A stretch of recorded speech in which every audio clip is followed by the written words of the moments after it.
Voici une capsule d'auto-formation sur la communication. Vos formateurs pour cette capsule sont Megan Chabot, Natacha Marcotte et Jessica Lahaye. Cette capsule portera sur la communication verbale et non verbale. Tout d'abord, nous allons voir les objectifs de la capsule. Il y aura un exposé magistral sur la communication verbale, une activité d'apprentissage. Ensuite, nous poursuivrons avec un exposé magistral sur la communication non verbale, suivi d'une autre activité d'apprentissage. Nous ferons une rétroaction avec une simulation, puis la conclusion. Les objectifs de cette vidéo sont à la fin de la capsule, l'étudiant sera en mesure d'identifier 3 éléments à faire et à ne pas faire dans la communication verbale et non verbale. À la fin de la première partie de la capsule d'auto-formation, l'étudiant sera en mesure de trouver 3 des 4 erreurs de communication verbale. Puis, à la fin de la deuxième partie de la capsule d'auto-formation, l'étudiant sera en mesure d'appliquer 3 concepts de la communication non verbale. Tout d'abord, la communication verbale. Il y a des erreurs à ne pas commettre. Premièrement, vous devez éviter de reformuler votre client, la personne en face de vous, car ça peut être très agressant. Ne pas l'interrompre non plus, lui laisser dire ce qu'il y a à dire, puis par la suite, lorsqu'il a terminé, vous pouvez parler à votre tour. Puis, vous ne devez pas non plus prendre pour acquis la compréhension du client. Vous devez vous assurer qu'il a bien compris. Pour une communication verbale efficace, vous devez pratiquer l'écoute active.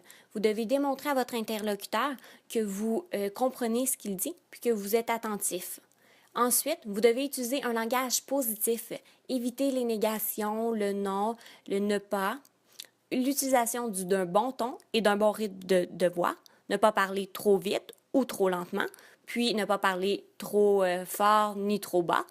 Et vous devez aussi respecter sa bulle, c'est-à-dire de ne pas être trop près de lui, être à une proximité raisonnable. Puis, vous devez penser aux clients auditifs, visuels et kinesthésiques. Vous devez adapter votre façon de communiquer, tout dépendamment du type de client que vous avez devant vous.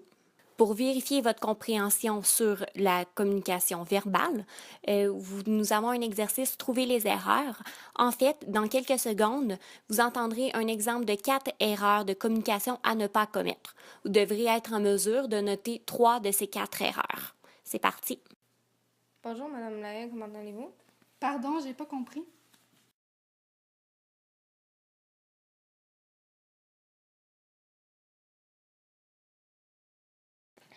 Bonjour, Madame Lahaye, est-ce que vous avez entendu parler de notre nouvelle civique? Oui, j'ai entendu parler, je la trouve vraiment Ah belle. ouais, c'est le fun!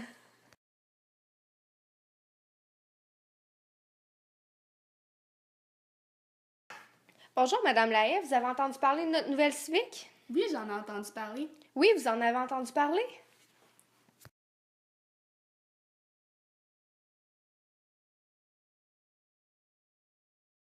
Bonjour, Madame Lahaye, vous avez entendu parler de notre nouvelle civique? Oui, j'en ai entendu parler, je la trouve vraiment belle. Ouais, mais c'est plate, hein? Mais moi, je trouve qu'elle fit vraiment pas avec vous.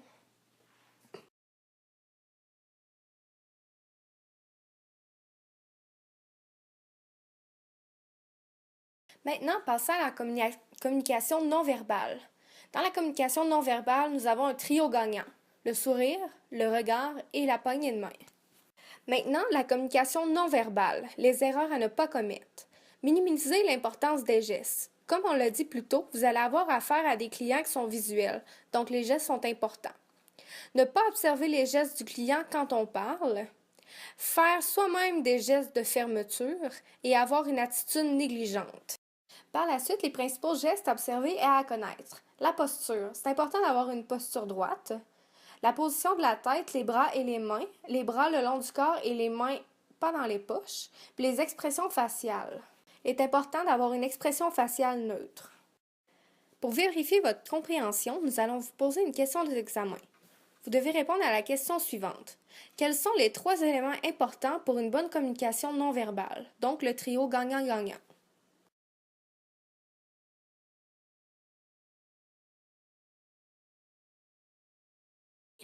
Pour résumer cette capsule d'auto-formation, vous visionnerez dans un premier temps un mauvais exemple de communication, autant verbale que non verbale, et par la suite un bon exemple.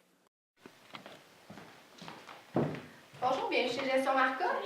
Ça va bien? Ah ouais, Oui, ça va bien. Pas eu trop de misère à vous rendre chez nous? Non, ça a bien été. Parfait. Comment avez-vous entendu parler de notre poste? Ah, moi, je lisais le journal, là, m'amener, puis c'était une petite annonce à la fin. Parfait. Puis avez-vous des compétences pour le poste? Oh, ouais. Moi, je parle bien français, puis je l'écris aussi. Ouais, je vois ça. Bonjour, bienvenue chez Gestion Marcotte. Bonjour, Madame Marcotte, vous allez bien? Oui, ça va bien, et vous? Oui, merci. Oui, avez-vous eu de la misère à vous rendre? Non, ça a super bien été, vraiment. Bon, mais tant mieux. Je voulais savoir, comment avez-vous entendu parler de notre poste?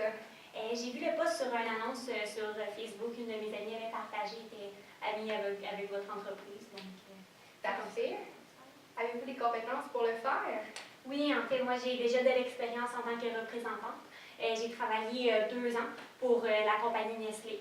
Puis, je m'occupais justement de promouvoir leurs produits puis d'aller voir chez différents clients pour les vendre, pour qu'ils l'ajoutent à leur marché. Parfait. Puis c'est quoi qui vous intéresse le plus dans le poste chez nous?